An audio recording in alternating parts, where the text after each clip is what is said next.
Because the truth is, most people don't want to leave their country. You know, you have to be, most people come because they need to take care of their family and their families are starving, or they need medical care, or they need education, and they cannot get it, no matter how hard they work in their country. There are no opportunities.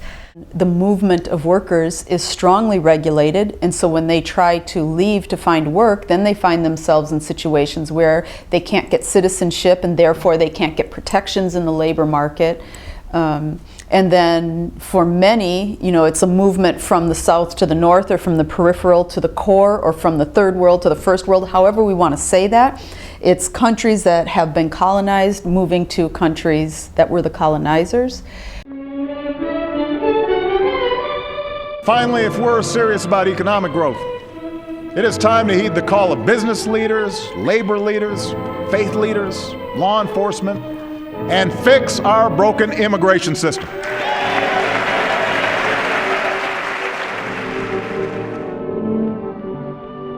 The story of foreign trade is a story that is most important to the vital problems of nationalism and internationalism. Countries striving for their own economic advantage, but wishing for global understanding and peace. There is this attempt to get to the core, to the first world country, in an effort, they feel like they've developed skills, and they want to sell those skills where they're going to get a better return and a better lifestyle and all of that. And the fact is that for those dominant countries, the core countries, they need those human resources, and they want that. So it's not like it's being discouraged. There's the obvious benefit in that we get more workers, especially immigrants tend to be younger workers. They tend to be people who are motivated for a better life, so they tend to be better workers, and they also, they want to work hard. We must protect our standard of living from the competition of cheap foreign labor.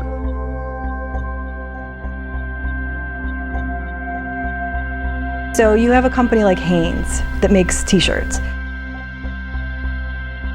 They move a manufacturing plant to Bangladesh, and they pay workers maybe $3 a day. Well, to us, it seems like that's taking advantage of the workers. But when you look at interviews they do with workers, a lot of them are young women that traditionally did not have much of a say in their own lives. When you talk to them about if they like their jobs, almost all of them say they love their jobs because it allows them to leave their families, it gives them financial independence. আমাদের থেকে ঋণ পাবে, প্রতিদিন ঘরে আসবে একটা লোক। তখন আমার ভিতরে একটা জিদ আসছে যে কি রে, আমরা তো ঘরে আছি বেকার, আমরা কেন থাকবো? আমরা শহরে গেলে তো অনেক টাকা ইনকাম করতে পারবো। তখন আমার জিদে আমি শহরে গেছি, যাওয়ার পরে আমি চাকরি করে মা বাবাকে টাকা দিছি, হেল্প করছি আর কি। যাই আস্তে আস্তে সব ক্লিয়ার হয়ে দিছি। We would call that a facade of legitimacy. It's like it's making an excuse for exploiting human beings. So it's just a facade. I understand that in some places you don't need as much of the money form in order to survive, but it does not mean that that's a quality of life, and that $3 a day is a livable wage. I mean, if what we start talking about is a livable wage rather than a dollar amount, I think it can shift the conversation.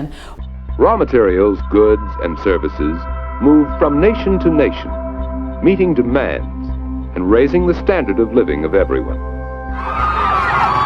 Hundreds of Cambodian garment workers have gone on strike at a Phnom Penh factory, demanding wage increases and better recognition of their union. Workers at the Glad Pier garment factory say they want their salaries increased from $61 to $93 a month. Angry Bangladesh garment workers on Tuesday set fire to parts of a factory outside Dhaka in a protest over wages.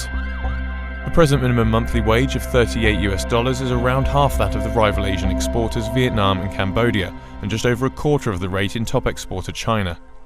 But factory owners said they could not afford wage rises.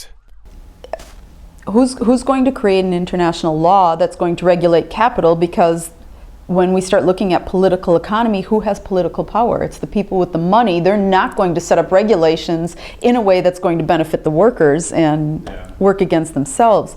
So, what do? You set up international organizations, the UN, NATO, The World Trade Organization. You know, there's a pattern. Look at NATO, look at the World Trade Organization, the International Monetary Fund. All of these global mechanisms work in a way that privileges capital over labor. You know, free market's great, but it doesn't really protect people. And that's where you need to have regulations and tax code where, you know, you're going to tax the billionaires more and then redistribute it down.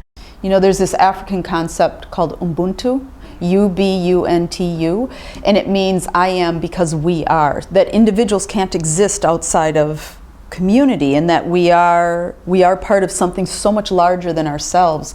But within this economic system, without safety nets in place and with this race to the bottom and the super exploitation of other human beings, we, in a rush for survival almost, we forget that.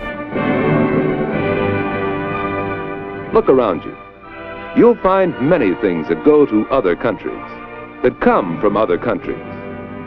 Yes, look around you, and you'll find the importance of foreign trade.